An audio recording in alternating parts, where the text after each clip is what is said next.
Hi, everyone. Welcome to our webinar by Lenorasoft. Uh, as a quick introduction, my name is Niharika and I work as a global tax expert at Lenorasoft Technologies. And I can see two of our today we will be discussing about the guidelines in Malaysia's e-invoicing. What are the new guidelines that were released? We will also revise the entire process for Malaysia's e-invoicing, and then we will move on to understanding about our product and our solutions that we offer in this respect. Allow me to share my screen. At any point, if anyone has any questions, please feel free to leave them in the chat box and we will address them soon after or in between the webinar. All right. So the agenda for today is to talk about e-invoicing in Malaysia. Then we move forward with talking about our solution, Anusar, and what it offers. So as a background, as we all know that the IRPM or LHDN is the governing body in Malaysia. And what they aim to do is to digitalize the economy, firstly by streamlining the e-invoicing process. So all the transactions that happen between the party, be it B2B, B2C, or B2G, they want all the transactions to go through the government, and so that everything is streamlined, recorded properly, and at the end of it digitalized. um, in order to make this process, this revolution a success, they have introduced a lot of guidelines to make the invoicing a little smoother for all the parties that are accessing it. So the format of the e-invoicing should be in XML or JSON. It cannot be a normal PDF version or a document or a JPG format, nothing of that sort. Okay, moving on. I'm sure a lot of us are already aware of the phases that were introduced in e-invoicing in Malaysia.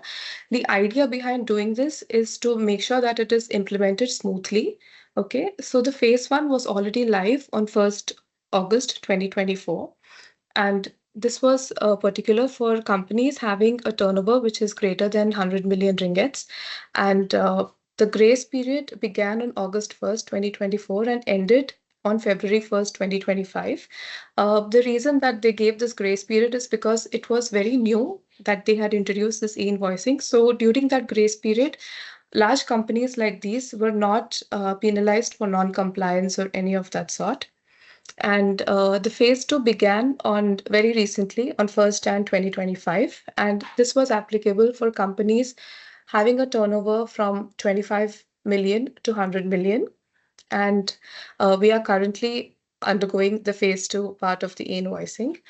Moving on, we have phase three. So taxpayers having a revenue of 500,000 ringgits and up to 25 million ringgits have to comply with the phase three part, which is 1st July 2025. And recently, the phase four was introduced, wherein the taxpayers with an annual revenue of 150,000 ringgits to 500,000 ringgits were supposed to comply by 1st Jan 2026. This is a new guideline, and we will discuss about this in the future slides as well. Also, I would also like to say that companies having a revenue below 150,000 ringgits have been exempted for now.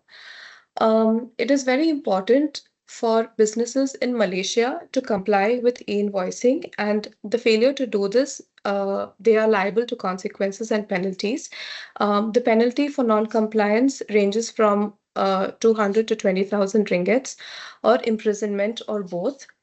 So in order to avoid this, if you are a business or a company or an individual of that sorts, it is better that you stay compliant and aware of the invoicing rules and regulations in Malaysia. Okay, moving on. We will quickly touch base upon the benefits of invoicing. I'm sure this is quite easy and simple to understand. The first thing that the government is trying to do is to digitalize the reporting process, and so that all the transactions that are happening between the vendors, between the companies, are through the government. There is a very good record for it, which makes it easier for the companies in the future for their reconciliations or tax filings of that sorts. Second thing is enhanced security.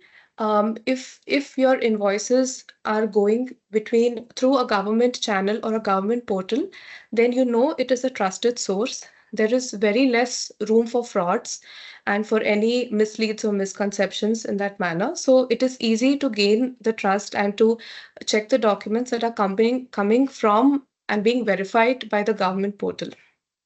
Third thing is legal compliance.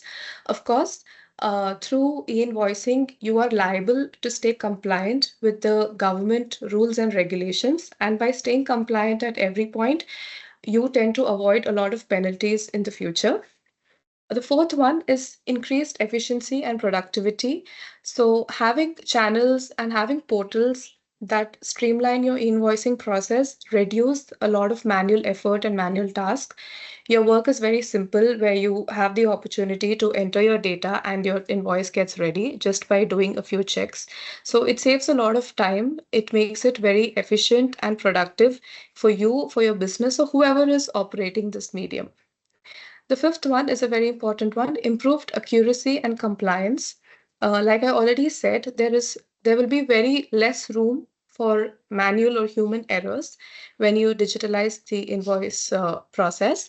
And even by doing this, I've already mentioned that you tend to stay more compliant with the government rules and regulations. And the reason we are saying this is that if you are a business doing a lot of transactions in a particular period of time, it is very important that you are through and thorough with what the government has to say, what the government has to offer, and to make sure that your transactions are falling under that bracket. The final one is greater cost saving through streamlining the operation. If you invest in a good medium or a good ERP or middleware for your e-invoicing, then it becomes very easy and very efficient for you to do your whole e-invoicing process. You don't have to go through checking every single invoice over and over again. You can give the entry and then you can, forget about it, because you know that the end result will be a very compliant, correct, and a checked invoice that you will get. Okay, this also helps improve your business image, your brand image, at the same time keeps the errors at bay. Okay, moving on, so the government has published a lot of documents to help businesses, the general public, and the solution providers understand what they are expecting from you and how they can guide you in the journey of e-invoicing. So there were initially there were like 3 documents released by the government. The government keeps revising these documents time and again. And we at Lenorasoft invest our resources and our time in understanding these guidelines. We stay up to date with our guidelines and we update our solutions according to the guidelines. So we also provide services with our updated solutions, as well as we also provide you solution guidelines wherever required. The latest guidelines that were released were on 21st February 2025, which is very recent. And I will also touch base upon what changes were brought about in these guidelines. Okay. Yeah. So according to the updated guidelines, there was a change in the invoice implementation timeline and relaxation periods. So this was done to make it easier for a lot of SMEs uh, to provide them more support in their e-invoicing journey. And how the government did that is that businesses having a revenue bracket of more than 150,000 up to and until 500,000, the implementation will be mandatory from 1st of July 2026. And the relaxation period for this is 6 months until 30th June. So I feel like this gives the companies enough time to revisit their solutions, partner with good middleware options or solution providers for their e-invoicing. They can invest this time in working towards streamlining their e-invoicing process in a better way. Moving on, for business or operations that commence from 2025, the invoice implementation date is either 1st Jan 2026 or the date of commencement of the business's operations. Of course, the relaxation period for this is also valid until 30th June 2026. The final guideline is regarding self-billed e-invoicing. I will also talk about self-billed e-invoicing in the coming slides. But for now, let's understand that usually when a self-billed e-invoice was issued by the end of 1 month, but now if a self-billed invoice is issued for a foreign transactions where customs were levied upon the goods or services that were obtained from a foreign source. The time period to issue the self-billed invoice by the Malaysian purchasers has been 2 months. So by the end of the second month, you have the opportunity to issue the self-billed invoice. You're getting a 1 month extension. Okay, moving on. Yeah. Let us talk about e-invoice applicability. Now, in my first slide, I told you that e-invoicing is a step of the Malaysian government to digitalize the process. And when we talk about digitalizing all transactions, that means literally all transactions, all sales transactions, day-to-day sales performed, invoices, sales book purchases, everything has to be uh, proved and sent through the government portal. So e-invoice is applicable there. Any debit note generated, any credit note generated, any refund note generated, even where monies are involved, all of these transactions have to have an e-invoice generated. And let us now talk about self e-invoice. Now, what is a self e-invoice? So in self e-invoice, any sale or transaction that is processed, the e-invoice is issued by the supplier to recognize income, or it is issued by the buyer as a proof of expense. Now, for example, you are a company and you are in requirement for certain computers or say photocopy machines, and there is an individual who is able to sell that to you. That individual does not have a registered company and is not able to issue an invoice to you. In that case, you can assume the role and request a self-billed invoice. There are certain TIN numbers also for these transactions, and there is also in one of the guidelines the TIN numbers are mentioned for the specific transactions. So you assume the role of a buyer, and then you issue a self-billed invoice for that. And in another case can be that there are certain transactions that are made with foreign parties. For example, if you are procuring any goods or service, say from Hong Kong or Singapore. Singapore and Hong Kong obviously don't fall under the government regulations of Malaysia. In this case, you are also liable to issue a self-billed e-invoice on behalf of the company that you're taking the services or goods from. All right. Of course, the invoice details that have to be mentioned in these kind of transactions are slightly different, like the customs number and those kind of certifications have to be mentioned. Okay. Yeah. So there are certain transactions for which the buyer needs to issue a self-billed e-invoice, such as payments to agents, dealers, and distributors. Like I mentioned in my previous example, if you are procuring any goods from a certain dealer or distributor, you are bound to issue a self-billed e-invoice. Goods or services by foreign suppliers, again, like I already previously talked to you about. Third thing is payout to all betting and gaming winners. So if there is any betting and gaming app and any winner who is receiving a payout on behalf of these apps as a transaction, a self-billed e-invoice has to be issued. Then transactions with individuals who are not conducting a business, profit distribution and interest payments. Of course, interest payments comes with certain exceptions in this case. And so these are the situations where the buyer will issue a self-billed e-invoice. Now, here situations where the supplier issues a self-billed e-invoice is to claim compensation or benefits payments from the insurance business of an insurer, payment in relation to capital reduction, share capital, unit redemption, or liquidation process. Now, I understand that these are very, very specific situations, but all of these are mentioned in the guidelines in terms of circumstances where self-billed invoices have to be raised. Of course, these are the exemptions in self-bill invoices, which is mainly the interest payments that are paid to businesses or to employers or to taxpayers. Okay. Yeah.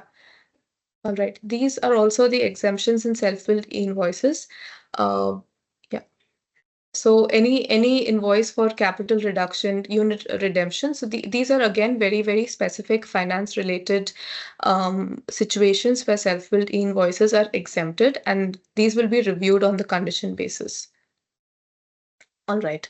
So let us quickly understand what happens when an invoice is generated by the supplier, how that workflow is. So, any invoice that is generated by the supplier, first thing, the buyer gets notified on the My Invoice portal or their e-invoice service provider portal that an invoice has been issued. And in that particular invoice, of course, all the supplier details have to be mentioned, like the name of the supplier, the PIN number, registration number, address, all of that. Then next comes the invoice level information. That is, what are the items that were purchased, quantity, price, taxable amount, total amount to be paid. All of that invoice level information is mentioned. So once an invoice containing all this is sent to the buyer gets notified, is sent to the portal, the buyer gets notified. What the buyer has to do is to check if all the invoice details have been correctly mentioned. So the buyer can validate this information. And if the buyer happens to see that any of the information is incorrect, such as the tin, name, quantity, price, be it at the invoice level or the buyer level, any information is incorrect, the buyer can issue a request for a cancellation along with a reason why the invoice needs to be cancelled. But you have to keep in mind that this cancellation process comes with a 72-hour window. Okay, so the supplier will receive once the buyer issues a cancellation or initiates a cancellation, the invoice doesn't get cancelled. It first goes to the supplier. The supplier gets a notification that, hey, the invoice is being cancelled, and he will also see the reason for cancellation. And if the supplier is in agreement that, yeah, this invoice can be cancelled, he goes ahead and he can cancel the invoice. Okay. All right. So what if an invoice has been incorrectly generated and needs to be cancelled? So two scenarios. First thing, if it is checked within 72 hours. Second thing, if it is checked after 72 hours. For now, we will talk about the scenario where the invoice is checked within 72 hours. As you know, based on the accounting entry, the user would have issued an entry in his books of accounts for the invoice that was generated, and also raised an invoice on the portal. Now you come to know that that invoice is incorrect. So what you should do? First thing is you have to correct your books of account. How you can do that is by recording a credit note in your books of account to nullify the impact. Now your accounts are tallied. Now what do you do on the My Invoice portal? Here you have two options. You can delete the invoice on the portal. All this only if the invoice is issued, if the error is checked within 72 hours. If you do not want to delete the invoice on the portal, the other option that you can do is issue a credit note in your books of account and nullify the impact and tally your books of account. Second thing is issue a credit note e-invoice instead of deleting the e-invoice on the portal. Both of these options are okay, and it really depends on the management as to what option they want to do. But however, if the 72 hours have been lapped, then they have to issue a e-credit note. That is, you cannot cancel. You have to issue a new e-invoice, e-credit e-invoice. Okay, see, in case it is checked post 72 hours, the user has to mandatorily issue a credit note in the books to nullify the impact and also issue a credit note e-invoice. Okay, at this point, if anyone has any questions, please feel free to drop them in the chat box. Okay, so as you know, the phase one and phase two has gone live. There were some complexities that the companies have faced, some challenges that they faced. First thing is that the SDK kit was released after a certain period of time, and it did not give the companies much time to sit with it and invest their resources and get create the perfect solution for it. So that took a bit of a time, which is understandable. Then due to their ERP systems, they had challenges with regards to the integration. Either they had a complex ERP system, how to integrate when you have multiple ERP systems, legacy ERP systems, and for retail customers who have POS or point of sale systems. So for these kind of systems, it was difficult to integrate. They had integration related challenges. Second thing is that because this was a very relatively new thing that was introduced for a lot of companies, of course, there is a latency and inertia that some companies have. They were not very much ready to accept it, and they were expecting a little more extension in this respect because they also did not have much experience and learning with this that they could compare this with a previous experience in the Malaysian business. Okay. Um, so and a lot of service providers were also just providing them with the e-invoicing solution. They did not have the bandwidth to customize the solution as per the business's needs. So if they wanted something to go from A to B and B to C, they could not do that because they were not ready. They were not able to, provide that kind of customization for them. But we at Lenorasoft, with our product, we are able to tackle all of these challenges, if not most of these challenges, especially with customizing. Our solution provides a lot of scope and opportunities for you to customize how you want your invoicing as per your business requirements. Okay, we'll talk more about this in the coming slides as well. Lastly, there's a limitation in the portal data size, which is 300 KB. This is still a limitation, and this limit has been set by the government for now. And the My Invoice portal in itself is a little bit complex and not very user-friendly if you're accessing it for the first time and can be a little time-consuming. We've also tried to mitigate this through our solution, which is relatively quite user-friendly and easy for anyone and of any designation in any company to be able to follow. Moving on. Yeah. If you are all aware, e-invoice consolidation was also a relaxation that was released a couple of months ago for the taxpayers. According to serial number 16, the Malaysian government gave a 6 months relaxation period for each of the phases of the mandatory e-invoicing to help the taxpayers to have consolidated monthly invoices for that particular period. So for phase one companies, annual turnover which is greater than 100 million, the interim relaxation period was 1st August until 31st January, which is already lapsed. Second thing, for annual turnover of 25 and up to 100 million, the relaxation was Jan 2025 to June 2025. And for all others, it is until December 2025. So for businesses to support for this relaxation for initial few months and to adopt the invoicing requirements and to make it a smooth transition for them, this relaxation phase was provided. So all the invoices that are issued during this relaxation phase, a consolidated invoice can be provided. Just it is not a phase where companies can not do anything about it. They have to utilize this time in revising what kind of solution providers they're using and checking their ERP systems to make sure that post the relaxation phase, they spend as less energy and resources and have the best solutions here. Okay. So because the first stage has already lapsed, the phase one companies have to generate individual e-invoices. I would like to quickly deviate and just show a snippet of our product Anusar, where we allow a consolidation of invoices in a very, very easy and simple manner. So as you can see here, just to give a quick introduction, I just put a snippet of our Anusar dashboard. I am currently in the sales invoices tab, where if for all the individual invoices that we have raised, you have an option to select yes for consolidation.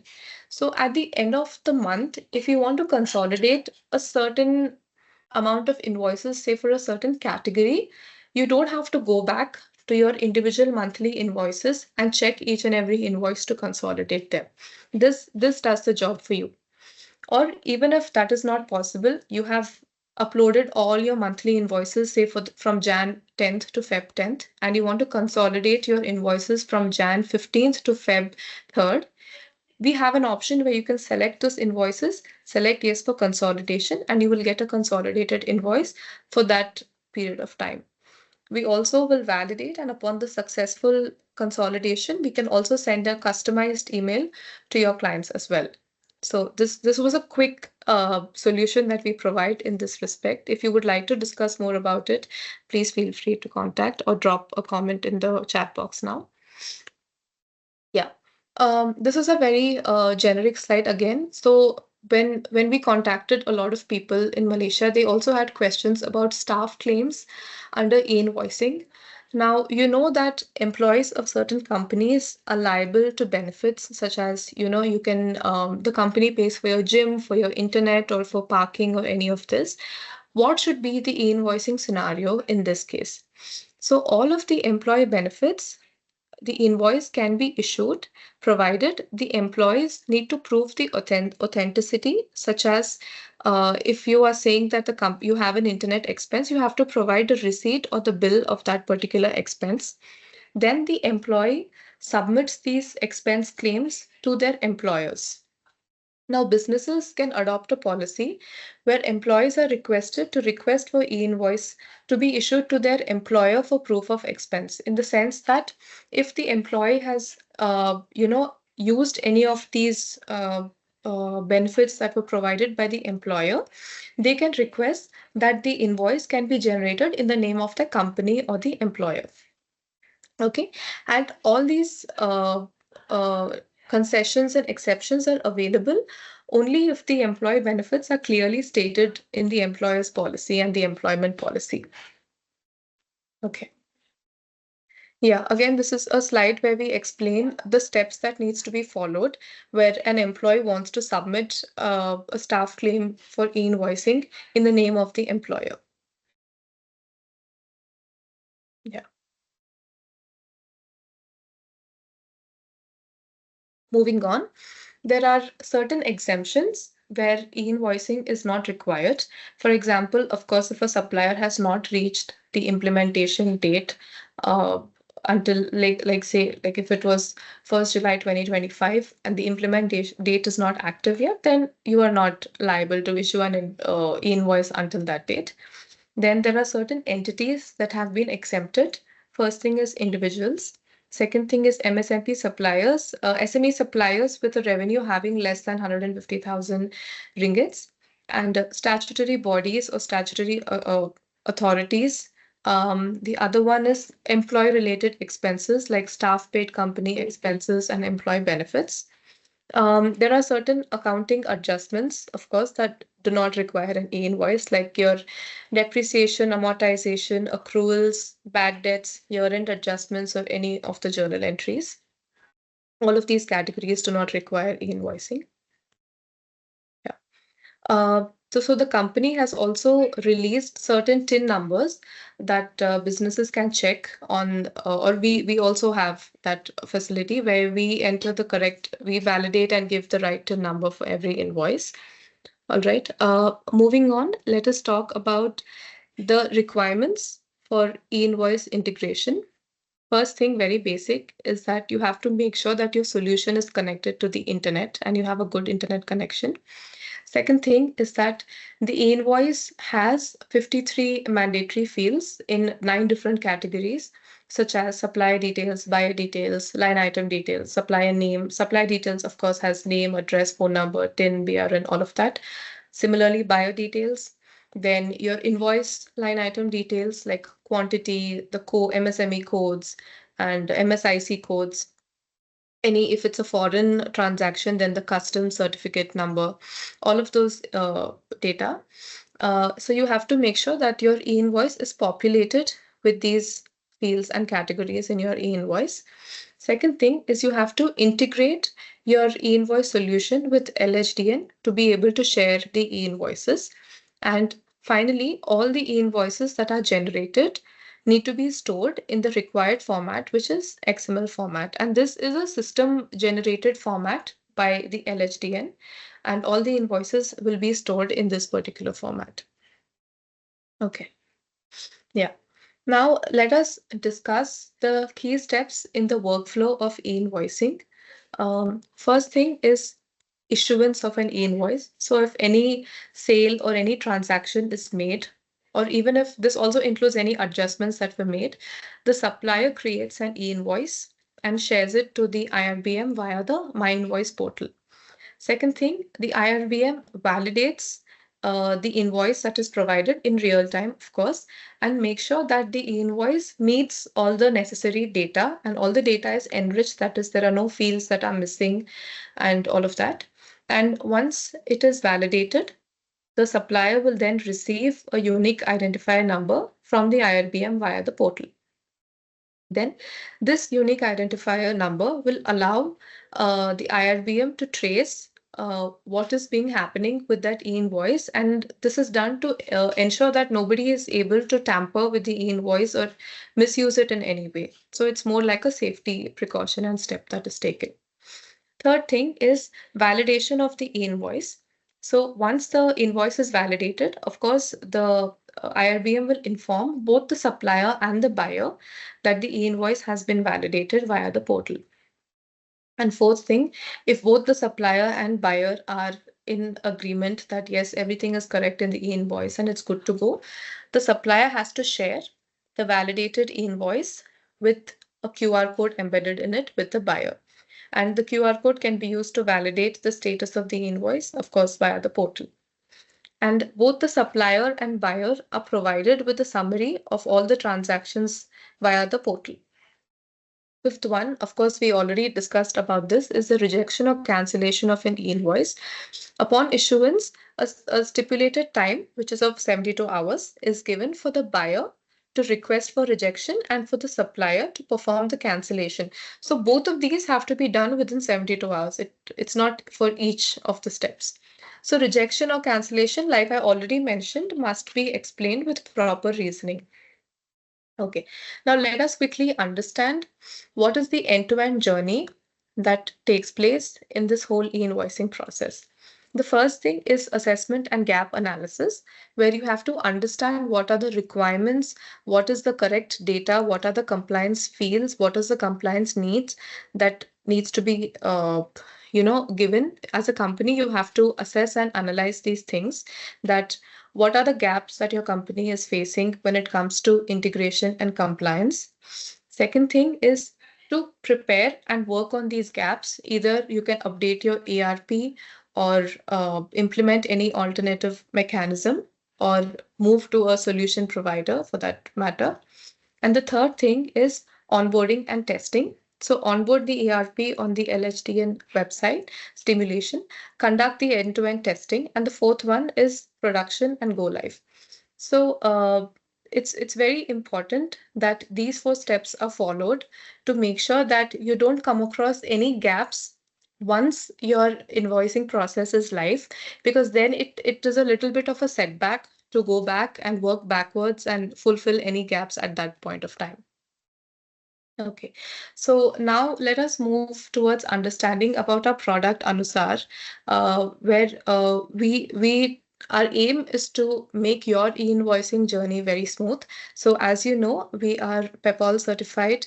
We are a PEPAL certified access provider, ISO certified. We have all the legal and compliance certifications to make sure that your e-invoicing journey is seamless. So I'll quickly touch upon how we at Anusar work towards this data sharing invoicing methodology. So we have three approaches here. The first approach is from your ERP. You can use our middleware Anusar and get your invoice integrated to the LHDN. Second option is a direct ERP integration, where we will directly integrate your invoice from the ERP to the LHDN. Third thing is manual data uploading or punching. You can upload data on our portal as well, and we will do the e-invoicing process for you. So you can approach to any of these three steps where we provide the services for you. Moving on, yeah. So integration approach with Anusar as a middleware partner. Out of the three steps that we mentioned earlier, we would suggest that you go with Anusar as a middleware, because we work continuously towards keeping updated with the legal and compliance requirements, as well as we, like I mentioned, we also provide a lot of customizations. So the different integration approaches that we have is, the first one is an API integration. Second thing is through database. Third one is SFTP, and fourth one is Excel CSV import. You can import your Excel CSV products on our Anusar portal. And the fifth one is manual invoice entry creation on Anusar. Our portal also has the option where you can manually punch in the data and create invoice entries on the portal. Okay. Yeah. Uh, we'll just go through a very high level integration approach that we do through Anusar. So the first step is the data is pushed in plain XML to the Anusar middleware. In Anusar, we do the data enrichment as well. That is, we check if all the data fields are correctly entered, all the 53 data fields in the 9 categories are correctly entered or not. And we also do a pre-validation. Like, we know that the LHDN also does a validation of data, but we also do that to check if the TIN numbers and important information like that is correctly mentioned or not. And we convert the information, if whatever format the information is sent in, we convert it to the government accepting format, which is XML or UBL, and then we submit this to the LHDN. Then the LHDN sends back a response. We decrypt that response, of course, and we return that response to your ERP. But however, if we also have the option where the invoice is shared with your customer in a standard template or in a customizable template. And this can also be automated for you, that if you want a certain invoice to be shared with your customer, you can we automate it at the back end, and we send it with your, say, your company logo, your company name, and your service, your servers. We are also able to do that. And finally, we are able to archive the information in Malaysia Cloud. Yeah. Yes. So the parameters for e-invoice pre-validation, in the sense that what are the pre-validations that we do before LHDN does the validations, are we check the format. Like I previously mentioned in my slide, we make sure that the format in which the e-invoice is being pushed is the government accepted format. We make sure that the core fields and the secondary fields are all filled in. Whichever mandatory field is there, we make sure it is filled in correctly. We make sure that the signature is there. The TIN numbers are correctly used, because this is a very important step. And all the reference documents and the codes, like the MSIC codes that you may have entered in your invoice, we make sure that codes are matching with the nature of the invoice that you have entered. And we make sure there are no duplicate documents or duplicate entries for that matter. And finally, all the arithmetic calculations, in the sense for every line item or for your invoice, the calculation of quantity, the taxable amount, amount to pay, we make sure that all these amounts are correctly calculated. These are the few pre-validations that we do. Yeah. Here I would like to talk about how B2C workflow works for mostly for retails and walk-in customers. This is specifically for B2C invoices. For example, you are a B2C provider, such as, say, Decathlon or any sports brand. There are three scenarios here. First thing is, a transaction is made and a customer immediately requires for an e-invoice. In this case, the customer scans a QR code or the invoice copy, and it lands to the dedicated B2C portal of your company.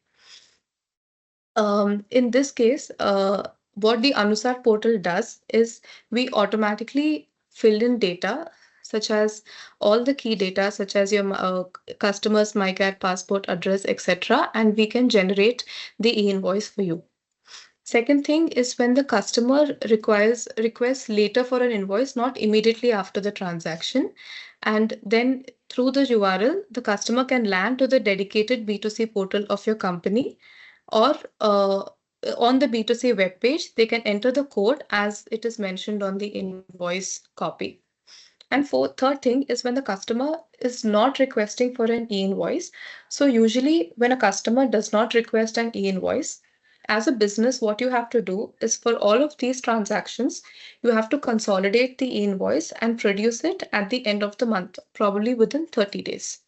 So what we do at Anusar, we provide a customization where you can punch in these individual invoices and select yes in the consolidated portal. And for all the invoices that you have selected yes, at the end of the month, we can provide you a customized consolidated e-invoice. The rest of the process is pretty similar to how we discussed. We submit the invoice to the LHDN portal and LHDN sends the response back to us. Yeah. So Lenorasoft's experts set up smart workflows and consolidation logics, like I mentioned. So your month-end consolidation becomes very easy for automating the process. If you want to sit and reconcile and understand the nature of your business based on certain transactions, it becomes very easy, especially when you have transactions on a daily basis in a certain volume. It can get tedious to sit and do this process manually. So it saves you a lot of time and effort, especially during busy month ends and quarter ends where you have to prepare your sales reports. Yeah. Moving on, let us quickly discuss why you should use Adopt to Anusar as a middleware. More than why, what are the services that we provide that will make your life very easy? First thing is that it is a very comprehensive solution in the sense that it is very user friendly. Our portal is very easy to use by whoever, and it is a very ready-made solution, and we are compliant with the LHDN regulations. Second thing is that we have flexibility. Like I mentioned, we have multiple options, direct ERP integration, integration with POS systems, and or through a PayPal service provider, we also do that. Third one is customization. Like I already mentioned, with self-billing, with consolidated, or with sharing emails, we have this option where we can generate emails to your customers with your brand logo, with your server, anything. Not just this, because we are majorly also an IT company. If you require any customization based on the nature of your business, you can contact us and we will do that for you. Fourth thing is data analysis. We have very informative dashboards and we have very clear notifications and warnings and color coding. We understand that it can get a little overwhelming if you have a data dashboard where you have to go to multiple places for one particular invoice. But our solution is designed in such a way that it is very clear. And if there is any error, we have very clear color coded warnings and very informative dashboards for that. Third thing is troubleshoot. We have 24/7 support. We also have a team that is on ground in Malaysia who is there to assist you with any of your queries. And the final thing is compliant updates. So we invest a lot of our time and our efforts to check all the releases that were provided by LHDN and whatever uh, guidelines and regulations that were provided. We make sure that our solution is compliant with the government's regulations and guidelines. We are 100% compliant with data security. We are ISO PEPAL certified, like I already mentioned. So you don't have to worry about the compliance part of it. Moving on our integration journey, we first start. I will quickly go on with this because we've already spoken. Is the first thing is a gap analysis. We gather the information on the system and understand what are the gaps or challenges that we see in the information that was provided. Second thing is we prepare the roadmap for integration based on our gap analysis that we have. And third thing is we register and activate a customer on the Anusar platform. Fourth thing is we onboard the we onboard on the LHDN stimulation in the sense that the customer's ERP system is onboarded on the LHDN environment for pre-prod and testing. Fourth thing is integration testing on stimulation. Then the sixth thing is LHDN production onboarding. So we onboard on the LHDN production environment. And fifth one is the production enabling and deployment. So yeah, our efforts are constantly there to make sure that this 7-step invoicing journey is actually quite smooth for everyone. And the timelines on a very high level basis that we provide is we take 1 week for the planning, 1 week for assessment and gap analysis, around 3 weeks to design and develop as per your requirements. Then it takes 1 week up to testing and 1 week to go live. So on an overall basis, it takes around 6 to 8 weeks, but this is also subjective to your requirement and also open for further discussions. Yeah. Along with this, our extended services that we have in relating to e-invoicing is that not just IT services, we also provide a lot of in-house training sessions, advisory services, because we have a very seasoned team of professionals in Malaysia who have been in this business for a very long time and who understand in and out uh, the e-invoicing journey, and our knowledge partners have a good experience with in the Big Four as well. I myself have a good 8 years experience with the Big Four. So we are here to help you with every step, be it in solution providing or advisory, training, gap analysis, gap fulfillment. Yeah. Moving on, we also have come up with a reconciliation module where we have accounts receivables and accounts payables reconciliation.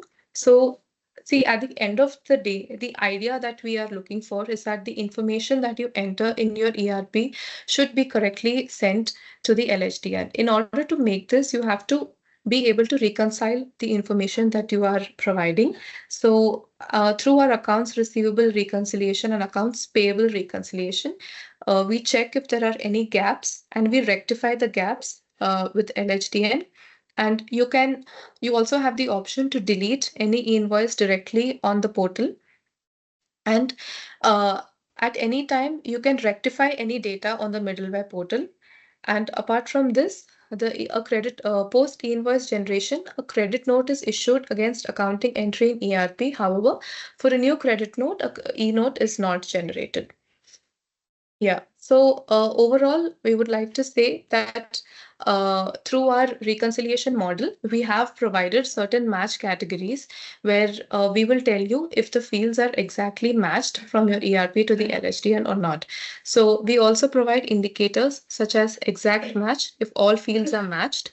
Even if they are not, we also provide potential matches. What would be a potential match for this particular category in the field? Mismatch, or if any field numbers are not matching, then that comes under mismatch. Not just this, we also provide suggestions and recommended actions that you can take to rectify if you have any of these situations. For example, if it's a potential match in fields like document date or whatever, the user can insert a remark for future reference. So this, we're just providing a very short example as to how we not only provide you the status of your data match, but also give you advice and recommend actions on how you can rectify it. So that brings us to the end of the webinar. I hope if there were any questions that was mentioned in the chat box, and any suggestions are also welcome. Thank you, Niharika, for this informative session. So we are at the end of the webinar and we request everyone, if you are having any doubt, any question, feel free to put it in the chat box and we will try to answer it. So we will wait for 5 to 7 minutes and then we will end the session. Meanwhile, we keep doing this webinar in order to impart the knowledge or in order to educate everyone about the invoicing in Malaysia. So we will keep you posted and we will share the invitation for our future webinars as well. Try to join and get the insight. If you also want to discuss more about our solution, please feel free to reach out. I'm sure our contact details have already been mentioned in the chat. We would request everyone that we have Avradeep from our team has shared one form. So if you can just put your details so that we can contact you in future once we are again hosting an informative session, and to make sure that you don't miss it, so kindly fill that form. It will hardly take 2 minutes of your time. Thank you. Okay, then yeah, we hope to connect in the future in case. Also, if you are interested to get the more detailed information about our e-invoicing solution, Nanusar, just let us know and we will connect with you one-on-one and we will have the discussion separately with you. Hi, so Tandan might have a question. Niharika. Okay.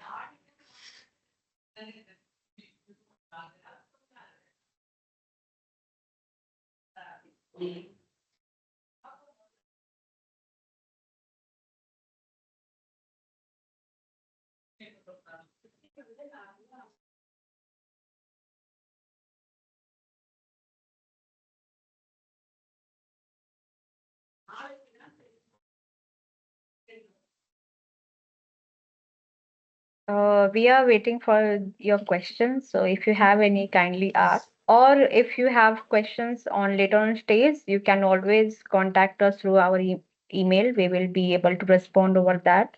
And if you want, we can have one-on-one discussion as well. Just to add on, we also release many blogs on guidelines as well as specific topics on e-invoicing in Malaysia. We will also, please feel free to go and check out those blogs. And Let's wait for 2 more minutes. And if done, then we can wrap up this webinar. So, Nita, we would love to connect with you separately because we have multiple pricing range according to your requirement.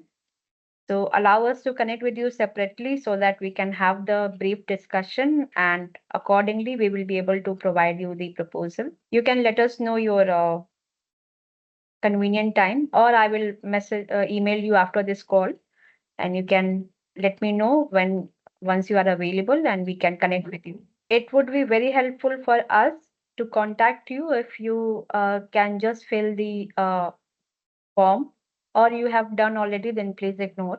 All right, everyone. I think we are good to end this webinar. Uh, yeah, so we will keep you posted. Meanwhile, you can also visit our website to get more information and we will connect with the required participant in order to understand their requirements. So we will connect with them one-on-one. Thank you for joining us. Thank you for helping us to conduct this wonderful session. Niharika, a very informative webinar. Thank you for giving us all the knowledge. So let's do it again in the coming future and we will keep you all posted. Thank you so much. thank you. Thank you, everyone. Thank you, Okay, everyone. have a great day.